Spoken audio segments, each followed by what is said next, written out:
Vamos a estar estudiando hoy.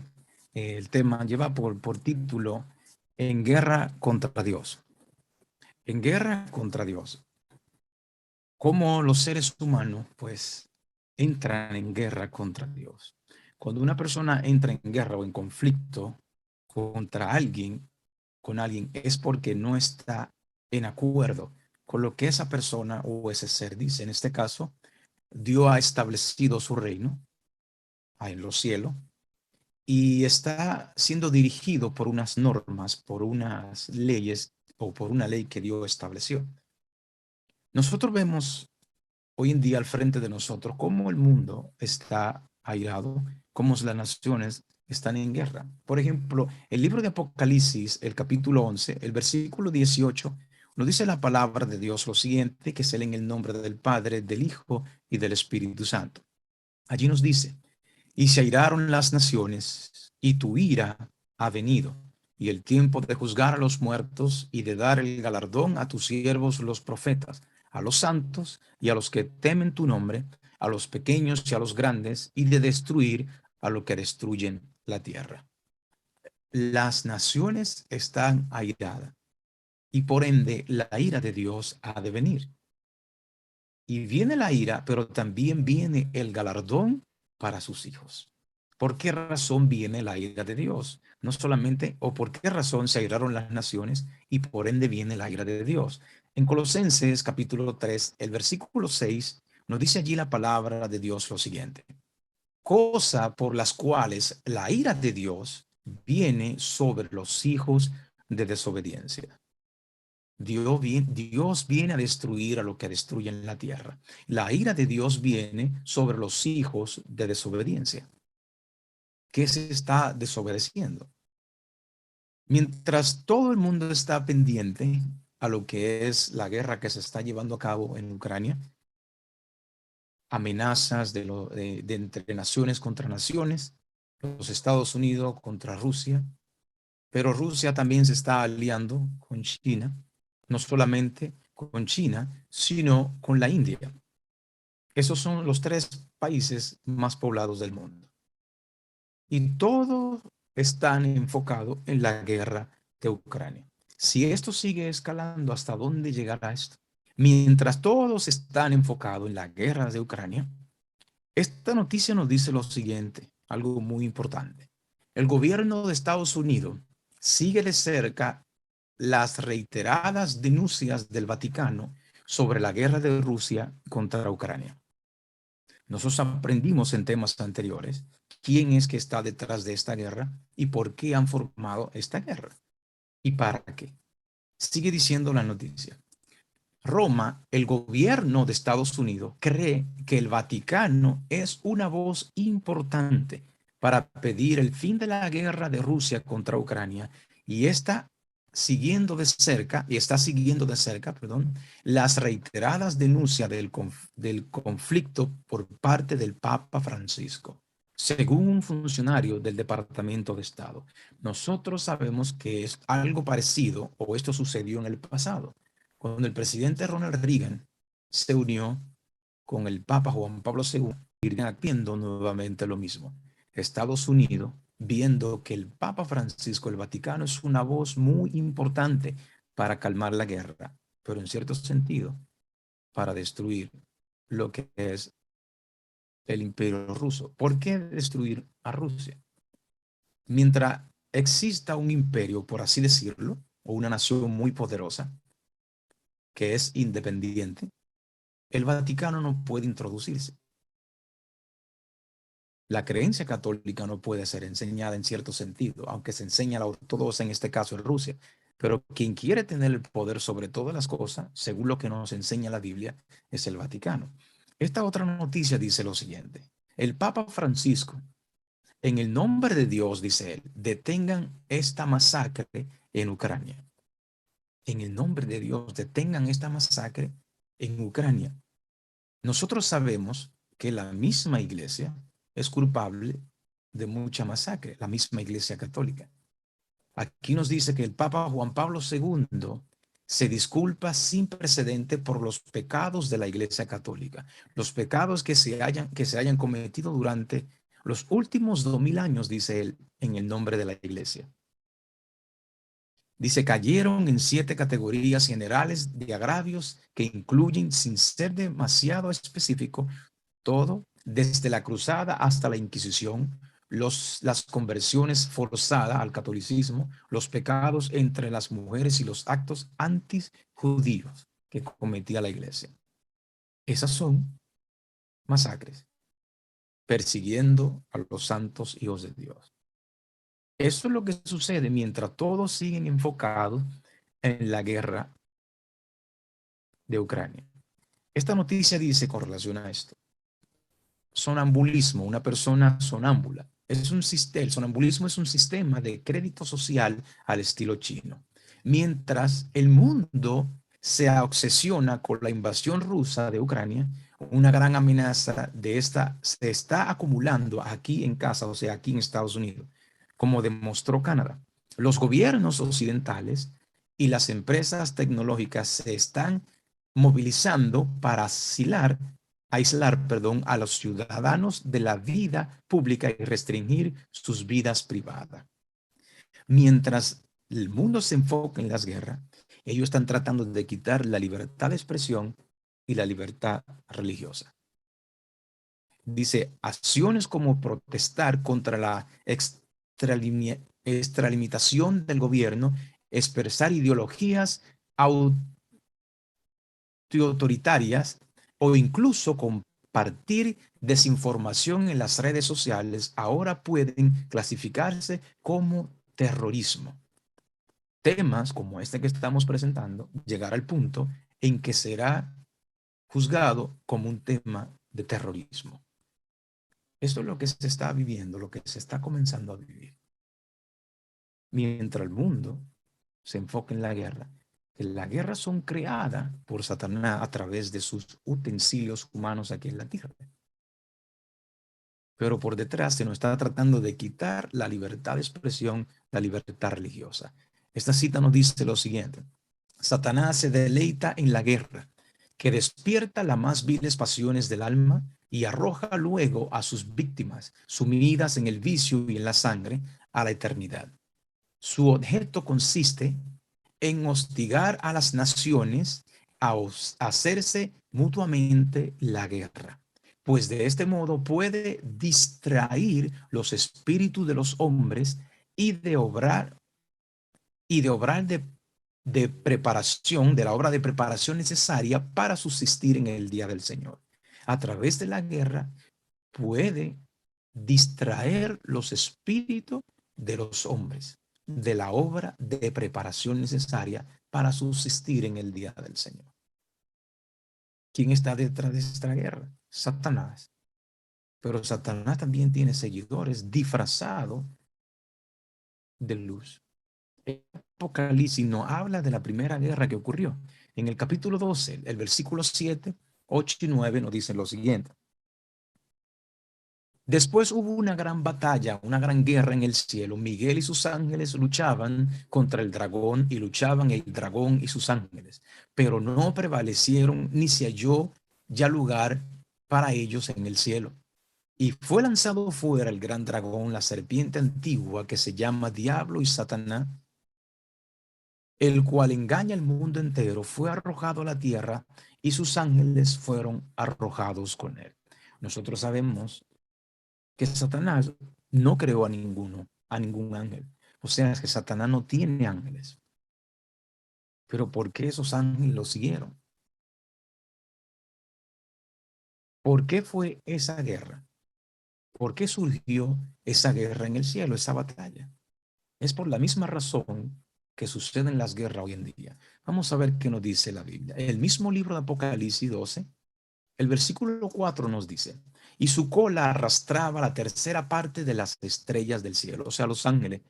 Eso es lo que significa estrella según Apocalipsis 1:20. Y su cola arrastraba la tercera parte de los ángeles del cielo y las arrojó sobre la tierra.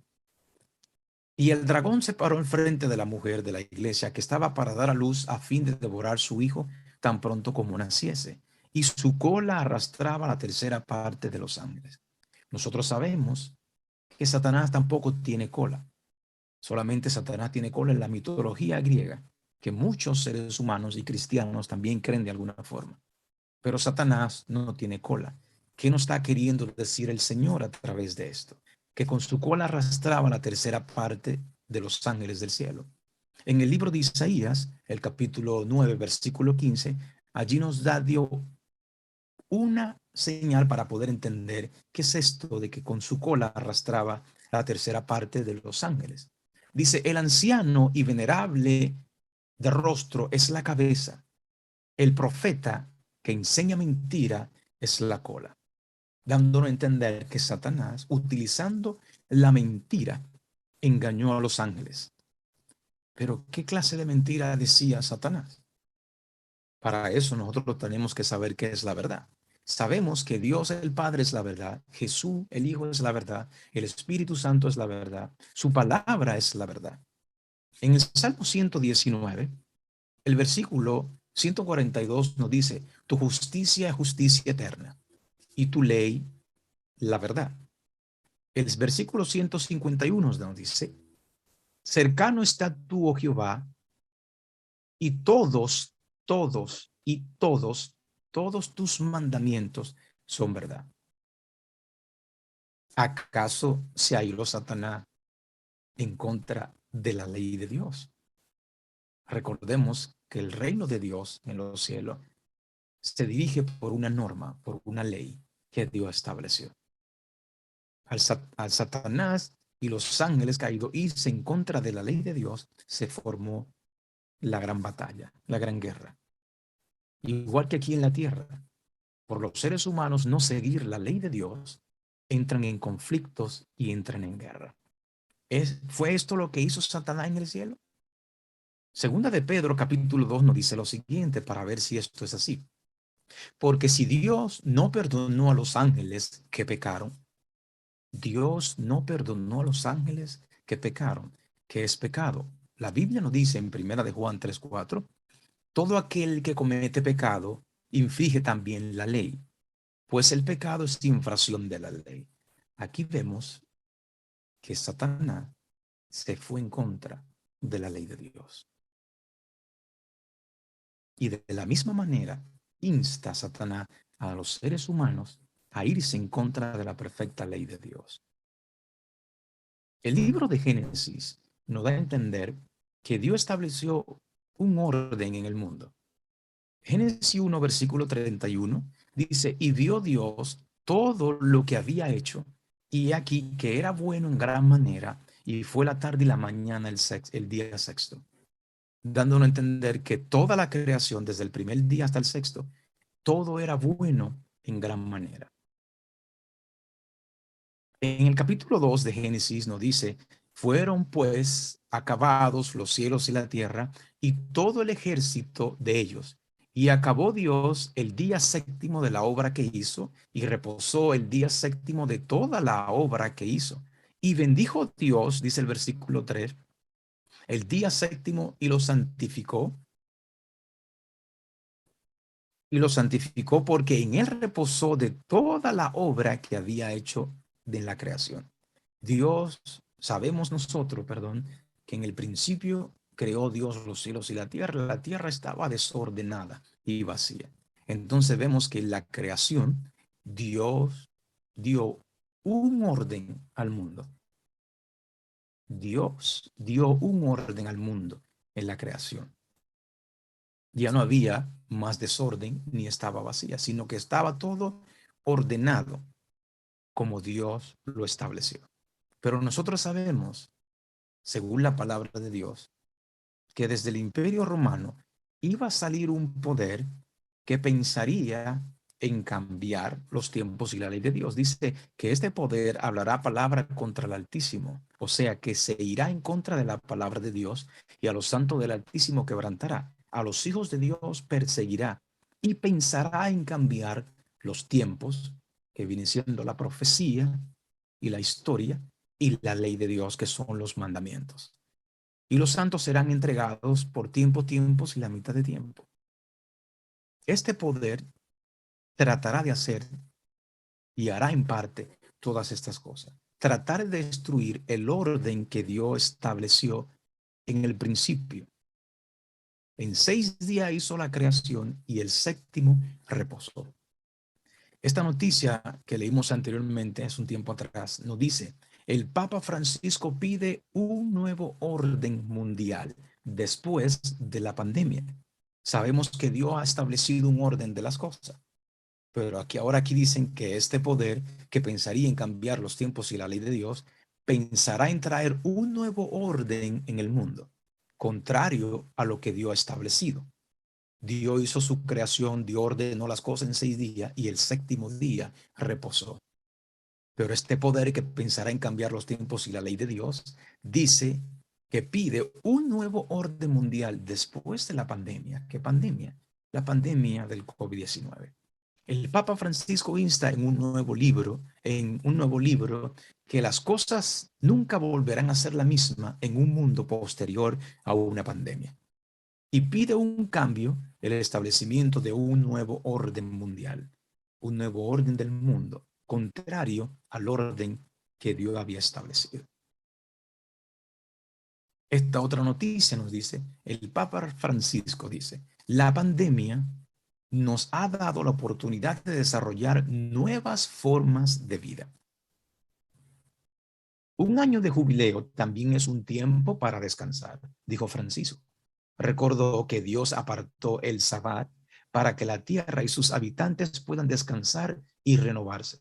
Hizo un llamamiento a todas las naciones para que adopten objetivos nacionales más ambiciosos para reducir las emisiones y preparación de la importante cumbre del clima COP26 que habíamos hablado anteriormente. Pero lo que quiero es que veamos cómo ellos están tratando de llevar esto, tratar de traer un nuevo orden mundial contrario a lo que Dios estableció. Esta otra noticia nos dice lo siguiente. El estrés, le leo el título primero.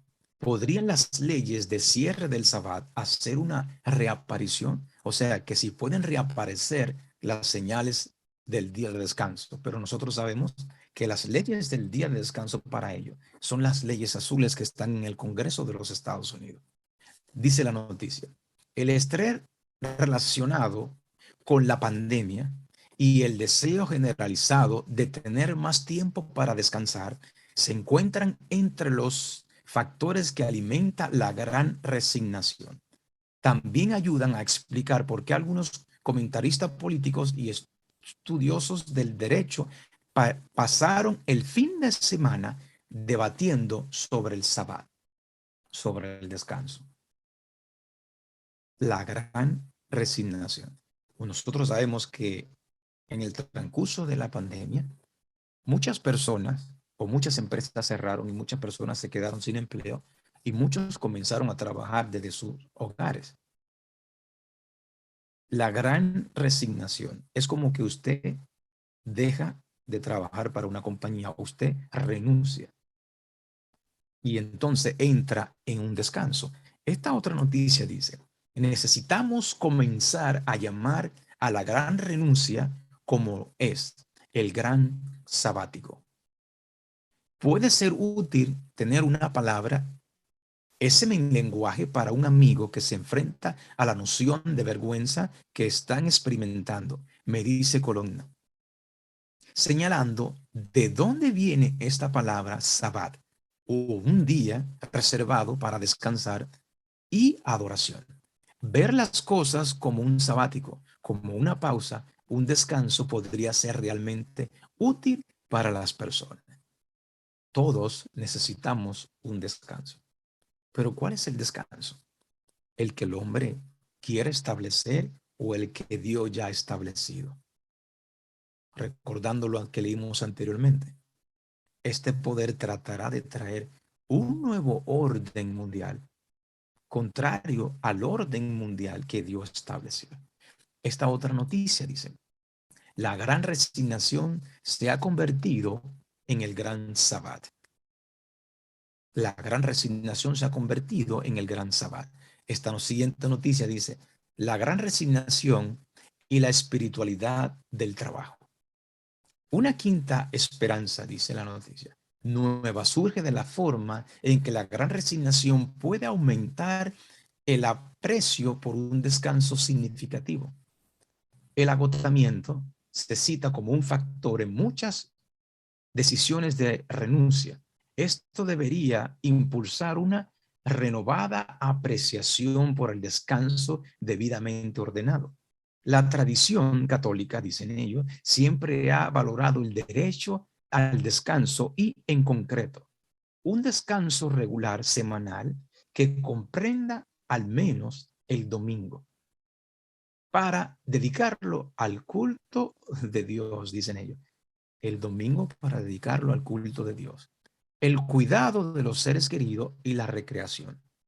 En una sociedad que ha abandonado en gran medida el descanso sabbat, la gran renuncia puede apuntar nuevamente a la santidad del tiempo de renovación. Y ya vemos que ellos cogen al domingo.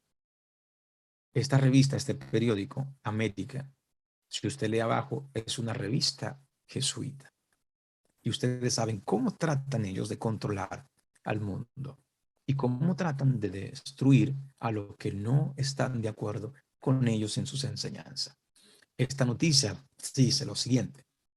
Una de las mayores causas del deterioro de la salud es que trabajamos demasiado nuestro cuerpo sin tomar el descanso necesario.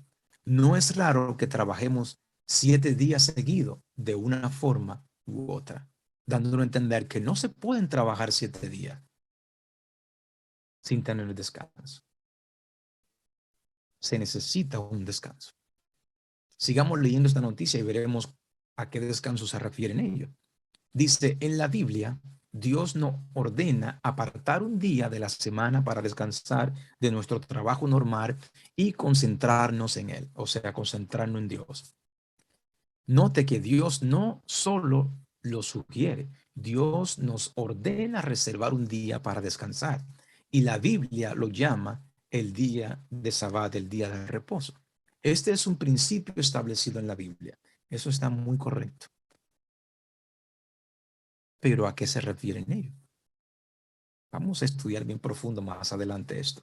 En Colosenses 2:6 dice, no permitan que nadie los condene por lo que coman o beban, o por celebrar ciertos días santos o ceremonias de luna nueva y de sabbat. El versículo 17 dice, porque estas reglas son solo sombra de la realidad por venir. Y Cristo mismo es la realidad. Ya no importa el día, dicen ellos, o dice este redactor, dice, ya no importa el día real que tomamos como día de descanso sabático, pero sí el principio del descanso. Estas son ideologías jesuitas, porque para Dios sí importa el descanso y el día que usted escoja para descansar. Miren, comparen esta parte de esta noticia, de lo que él dice, ya no importa el día real que tomamos como día de descanso sabático, pero sí el principio del descanso. Un mensaje, por así decirlo, ambiguo. ¿De dónde vienen estas ideas? Mira lo que dice el catecismo de la Iglesia Católica. El tercer mandamiento. ¿Cuál es el tercer mandamiento? Pregunta. Al lado le puse, recuerden que se volvieron a enumerar los mandamientos según ellos. El tercer mandamiento es, acuérdate, dicen ellos, de santificar el día de reposo. Nosotros sabemos que el mandamiento que habla del día de reposo es el cuarto mandamiento. Y el tercer mandamiento en la ley de Dios, en Éxodo 20, en Deuteronomio 5, en Éxodo 24, es el que nos habla de las imágenes. Dice la pregunta, ¿cuál es el día de reposo? Dice la respuesta, el sábado es el día de reposo. ¿Por qué observamos el domingo en lugar del sábado? Observamos el domingo en lugar del sábado porque la Iglesia Católica transfirió la solemnidad del sábado al domingo. Eso dicen ellos. ¿Tiene algún ser humano poder para cambiar la ley de Dios? Acordémonos que habíamos dicho la profecía que nos dice Daniel 7:25. que vendrá un poder de Roma que pensaría en cambiar los tiempos y la ley de Dios. Volvamos a la noticia anterior. Colosenses 2:16 dice, no permitan que nadie os condene por lo que coman o beban, o por no celebrar ciertos días santos o ceremonias o luna nueva o sabbat, porque estas reglas son solo sombra de la realidad por venir y Cristo mismo es la realidad.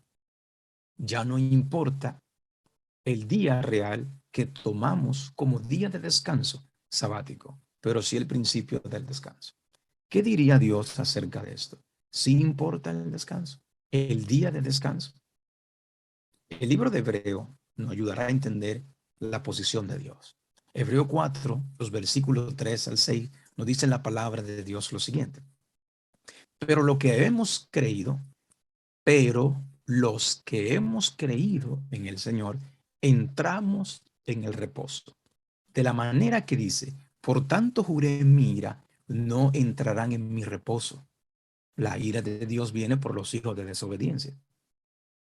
No entrarán en mi reposo. Por lo tanto, juré en mi ira, no entrarán en mi reposo. Aunque las obras suyas estaban acabadas desde la fundación del mundo, porque en cierto lugar dijo así del séptimo día.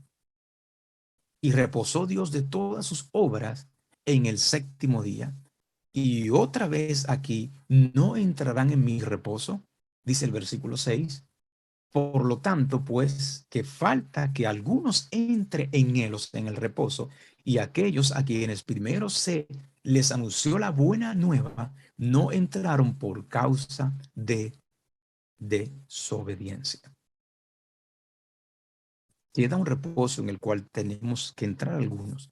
Los que hemos creído, dice el versículo 3, entramos en el reposo. Lo que no entraron en el reposo son los hijos de desobediencia. Dice el versículo 9 al 11 de Hebreos capítulo 4. Por tanto, queda un reposo para el pueblo de Dios, porque el que ha entrado en su reposo también ha reposado de sus obras como Dios de la suya. Y reposó Dios el séptimo día. Dice Génesis 2, versículo del 1 al 3. Procuremos pues entrar en aquel reposo para que ninguno caiga en semejanza, ejemplo de desobediencia. El que entra en el reposo, del día de reposo, el séptimo día, como vimos en los versículos anteriores, está obedeciendo a Dios. Y el que no entra en el reposo, entra en desobediencia. Sí es importante para Dios el día de reposo, el día de adoración. Sigamos con la noticia. ¿Cómo nos beneficia tomar un día de reposo, un día apartado del trabajo? Las siguientes son respuestas bíblicas a esta pregunta, dice él. En segundo lugar, el Sabbat se trata de centrar nuestra atención en Dios. Necesitamos un día libre no solo del trabajo, sino que necesitamos un día apartado para alejarnos de todas las distracciones que nos afectan todos los días y que desvían nuestro enfoque de Dios. Es por eso que nos tomamos un día de nuestra carrera y vida ocupadas para ir a la iglesia y adorar. Mensaje que si no estamos afirmando en la verdad de Dios, nos desviamos. Porque eso se ve muy bien. Pero nosotros sabemos cuál es el sabbat que ellos quieren introducir al mundo. Dice la siguiente parte. Por el bien de la buena salud física, emocional y mental, comprométase a reservar un día cada semana para alejarse de su trabajo diario. Asista a la iglesia, concéntrese en Dios y dedique algún tiempo a descansar. Haga esto durante alguna semana y vea cómo afecta su vida. Todos leemos esto y decimos, muy bien, esto está muy bien para hacerse. Pero el enfoque de ello es un descanso que Dios no ha establecido. Es un nuevo orden que se va a introducir en el mundo, un nuevo orden mundial en contra del orden que Dios estableció. Dios trabajó 6 días y el séptimo día sábado descansó. Pero él citó Colosenses 2, 16 y 17. ¿De qué se nos habla allí? De que nadie nos juzgue en comida y en bebida. Tenemos que tomar el texto y el contexto para poder entender esto. En Colosenses 2, el versículo 14 nos dice lo siguiente: anulando el acta de los decretos que había contra nosotros, que nos era contraria, quitándola de medio y clavándola en la cruz. Muy importante. El acta, las palabras que están subrayadas en un color diferente al blanco, dice, el acta que estaba en contra de nosotros, que no era contraria, quitándola de en medio y clavándola en la cruz. ¿Cuál fue esa acta? ¿Cuál fue ese libro, ese papiro, ese mandamiento que fue clavado en la cruz? El libro de Deuteronomio, el capítulo 31, el versículo 24 al 26 nos dice lo siguiente: y cuando acabó Moisés de escribir las palabras de esta ley en un libro hasta concluirse, dio órdenes Moisés a los levitas que llevaban el arca del pacto de Jehová, diciendo: tomad este libro de la ley, esta acta, y ponerlo al lado del arca del pacto, al lado del arca del pacto de Jehová nuestro Dios, y esté allí por testigo contra ti, contra nosotros. La ley que escribió Moisés fue puesta al lado del arca y estaba allí para ser testigo contra nosotros. Como dice Colosenses 2:14, anulando el acta de los decretos que había contra nosotros, que no era contraria, fue clavada en la cruz. Esta ley que escribió Moisés, esta acta, fue la que Jesús clavó en la cruz. Y lo entenderemos más adelante. Éxodo 25, 16, 31, 18 y 20 y 40 nos da a entender dónde está la ley de Dios, los 10 mandamientos, porque el acta que Moisés escribió fue puesta al lado del arca. Éxodo 25, 16 dice, y pondrás en el arca el testimonio que yo te daré, y pondrás en el arca el testimonio que yo te daré. 31, 18 dice, y dio a Moisés, o sea, Dios dio a Moisés, cuando acabó de hablar con él, en el monte del Sinaí, 2 tablas del testimonio, o sea, los 10 mandamientos, tablas de piedra escrita con el dedo de Dios. Éxodo 40, 20 dice, y tomó el testimonio de las 2 tablas que Dios le había dado y lo puso dentro del arca, no al lado como la otra ley, sino que la puso dentro del arca y colocó las varas del arca y encima el propiciatorio sobre el arca. Sigamos con los otros versículos de Colosenses, que fueron lo que él tomó, el 16 y el 17, y dice lo siguiente allí en la palabra de Dios. Por tanto, nadie juzgue en comida o en bebida o en cuanto día de fiesta o luna nueva y días de reposo. Aquí está hablando de las fiestas ceremoniales. Dice días de reposo. Para usted entender esto, usted tiene que estudiar Levítico 23. En Levítico 23, allí los versículos del 1 al 3 le dicen cuál es el día de reposo en singular. Y después del versículo 4 en adelante, habla de los días de reposo en plural, que son días solemnes, ceremoniales de aquel entonces. El versículo 17 dice que estas comidas, bebidas, día de fiesta y luna nueva y días de reposo en plural, era sombra de lo que había de venir. Dice el versículo 17, todo lo cual es sombra de lo que ha de venir, pero el cuerpo es de Cristo. Todo lo cual es sombra. Las comidas y bebidas en cuanto a día de fiesta, luna nueva y días de reposo. Todo esto es sombra de lo que había de venir. Muy importante, todo esto es sombra. En Hebreo 10, capítulo 10, versículo 1, nos ayuda a entender cuáles son esas cosas que era sombra. Dice así el versículo 1, porque la ley, teniendo la sombra de los bienes venideros, de lo que había de venir, no la imagen misma de la cosa, nunca puede por los mismos sacrificios que se ofrecen continuamente cada año hacer perfecto a los que se acercan. La ley que escribió Moisés es la sombra de los bienes venideros, que es la ley de los sacrificios que se ofrecen continuamente cada año. No pueden hacer perfecto a lo que se acerca. El versículo 4 dice, porque la sangre de los toros y de los machos cabríos no pueden quitar los pecados. Esos sacrificios no podían quitar el pecado. Esta fue la ley ceremonial que fue clavada en la cruz. Continuamos estudiando. Hebreo 10 dice el versículo 8 lo siguiente, diciendo, primero sacrificio y ofrenda y holocausto y expiación por el pecado no quisiste, ni te agradaron, los cuales cosas se ofrecen según la ley ceremonial. Versículo 9 dice, y diciendo luego, he aquí que vengo, oh Dios, para hacer tu voluntad.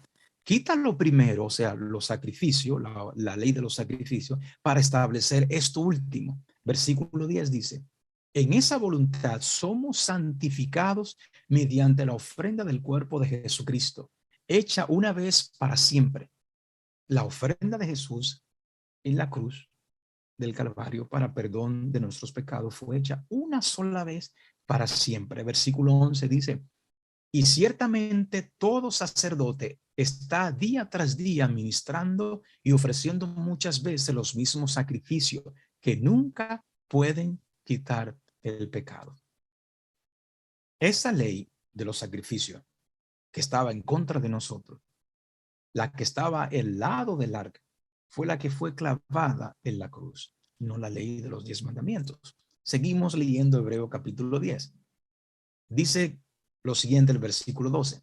Pero Cristo, habiendo ofrecido una vez para siempre un solo sacrificio por los pecados, se ha sentado a la diestra de Dios, porque con una sola ofrenda hizo perfectos para siempre a los santificados. Hizo con ese sacrificio perfectos para siempre a los santificados. ¿Quiénes son los santificados? Son los que se apartan del mal, del pecado. Esos serán perfectos para siempre, porque se santifican continuamente, se van apartando de las cosas mundanas, de las costumbres, las tradiciones, las modas, la música que a Dios no le agrada, entre otras cosas. Estos serán perfectos para siempre.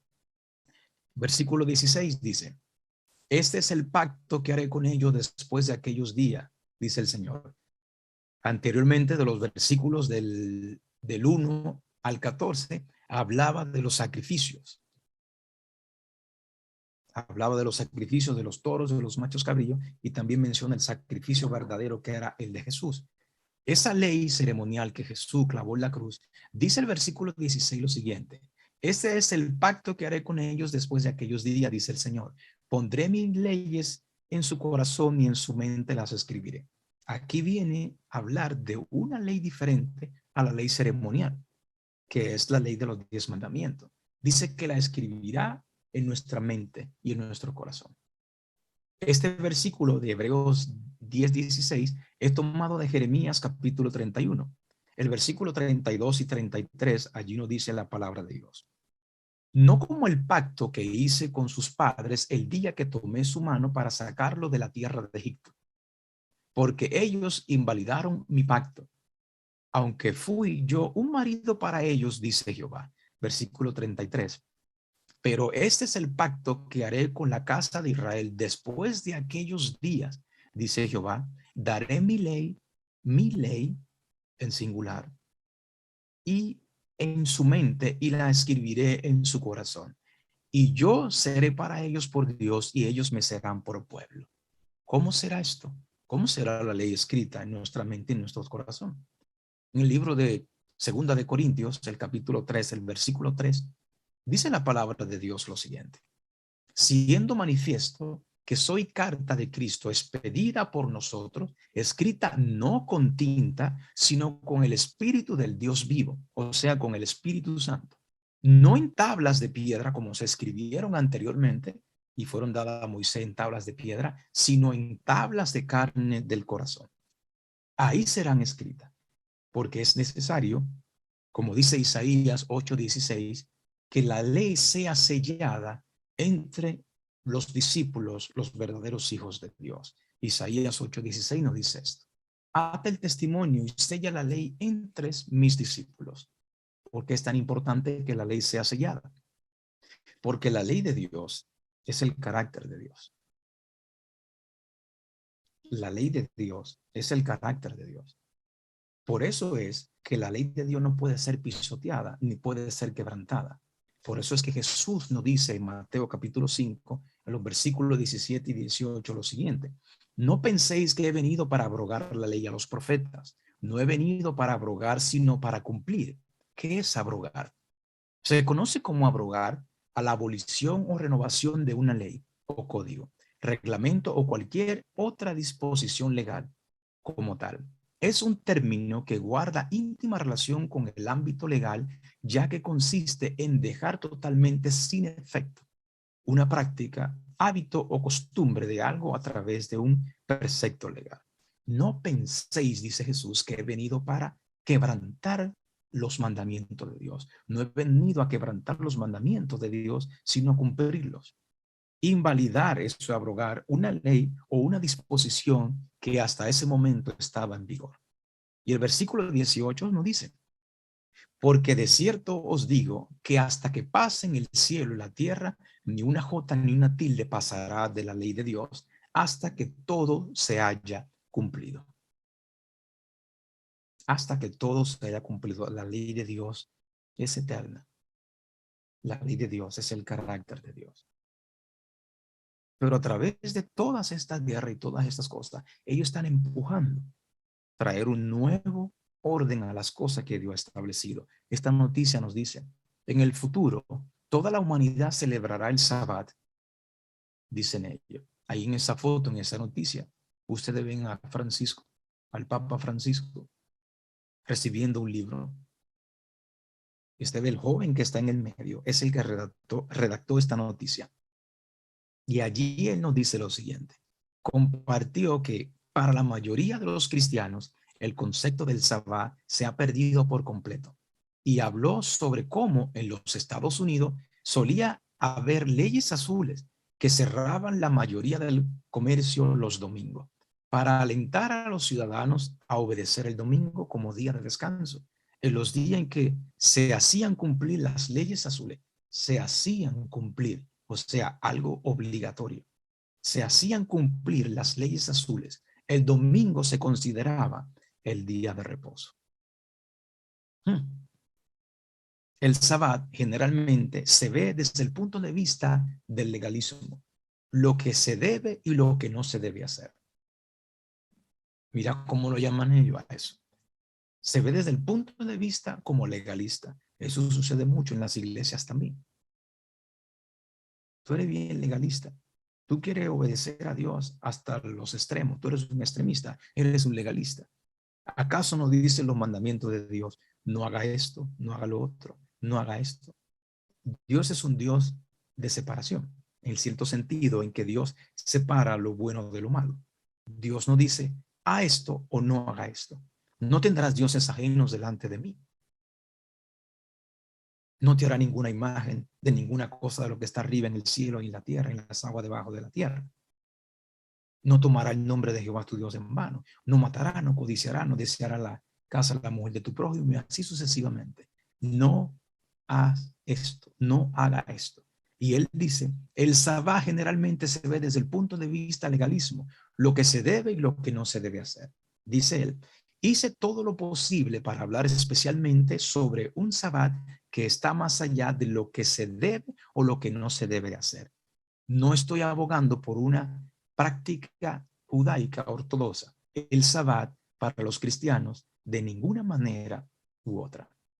O sea, que el que lee los mandamientos como Dios los estableció y lo cumple es legalista. Y el que lo enseña de la misma manera que Dios lo enseñó es legalista y extremista. Porque le dice a la persona: no matarás, no robarás, no haga esto, no haga lo otro. Lo que están tratando de hacer ellos es quebrantar la ley de Dios. Quebrantar la ley de Dios. Y lamentablemente el mundo cristiano lo está haciendo. pisoteando la ley de Dios. En Mateo 15, 8 y 9, Dios nos dice lo siguiente: este pueblo de labios me honra, mas su corazón está lejos de mí, pues en vano me honra, enseñando como doctrina mandamientos de hombre. El Sabbat es el séptimo día, no el primer día domingo de la semana. Sigue diciendo la noticia. Hizo hincapié en que honrar el Sabbat no es una conversión del judaísmo, sino el cumplimiento de la visión de Isaías de que un día este será un Sabbat mesiánico, judío y gentil juntos. Mi argumento es: ¿por qué no podemos promover una forma positiva de ver el Sabbat ahora? Dice él. Dice que un día este será un Sabbat mesiánico. ¿Están esperando ellos el Mesías que establecerá un nuevo sábado? Esta otra noticia dice lo siguiente: a tu vista, las leyes azules, dos domingos tranquilos. En mi opinión, dice, los domingos tranquilos nos dieron la oportunidad de que nuestra alma se pusiera al día con nuestro cuerpo. Y ahora, más que nunca, este puede ser el remedio para muchos en nuestro mundo, al revés como lo es hoy. El domingo es el remedio, dicen ellos. Sigue continuando la noticia. Las leyes azules llegaron a América con los primeros colonos y restringieron casi todas las actividades los domingos. El Sabbat, las leyes azules, también conocida como leyes dominicales, se aplicaban originalmente a las leyes supuestamente promulgadas por los puritanos del siglo XVII. Ellos regularon el comportamiento moral, especialmente lo que la gente no debe hacer en Sabbat, y el castigo severo para los ofensores. ¿Cuál es el Sabbat? Según ellos, es el domingo, pero según Dios, es el sábado, séptimo día. Sigue diciendo la noticia. Aunque estas leyes estaban claramente basadas en creencia cristiana, la Corte Suprema de los Estados Unidos dictaminó que no violan la cláusula del establecimiento de la primera enmienda. Recuerde muy vívidamente que todas las tiendas cerraron los domingos mientras crecía en Lakewood, Ohio. Todas las tiendas cerraban los domingos. Perdón. Y es lo que nuevamente están tratando de introducir en lo que es el nuevo orden del mundo, contrario al orden que Dios había puesto en el mundo. 6 días trabajó Dios y 6 días trabajará, nos dice el Señor. Y el séptimo día, sábado, será de reposo. Y estas mismas personas que están tratando de introducir este nuevo orden mundial, nos dice esto, cita lo siguiente.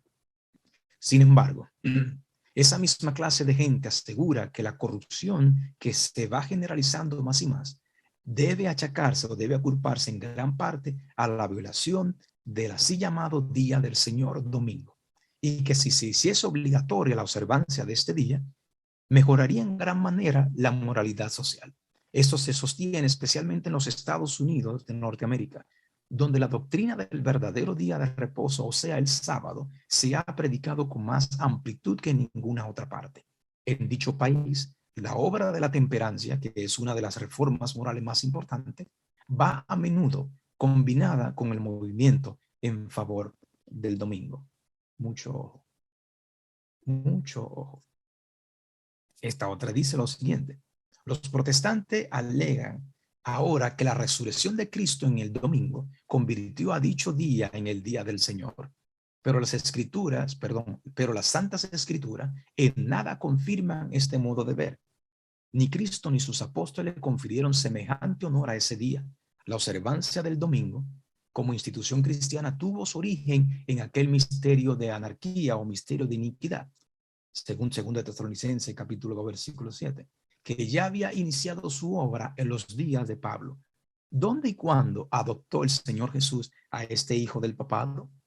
¿Qué razón válida puede darse en favor de un cambio que las Santas Escrituras no sancionan, no aprueban?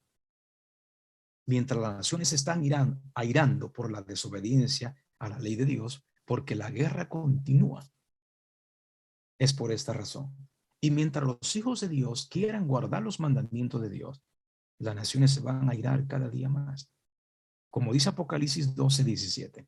Entonces el dragón se llenó de ira contra la mujer y se fue a hacer guerra, la guerra continua porque es una guerra espiritual, a hacer guerra contra el resto de la descendencia de ella, los que guardan los mandamientos de Dios y tienen el testimonio de Jesucristo.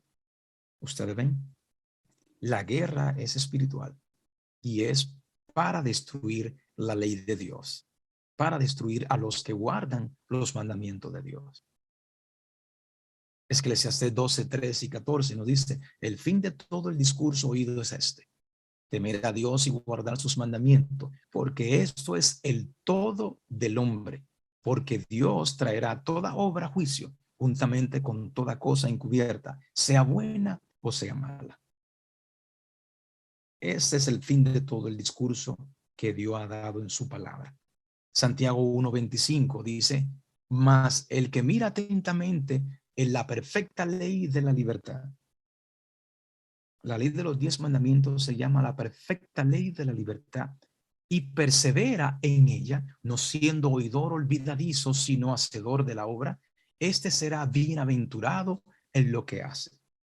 En Santiago 2:12 dice, así hablad y así haced como lo que habéis de ser juzgado por la ley de la libertad. Todos seremos juzgados por la ley de Dios. ¿Por qué es tan importante la ley de Dios? La ley de Dios es la que, por la cual el gobierno celestial se rige.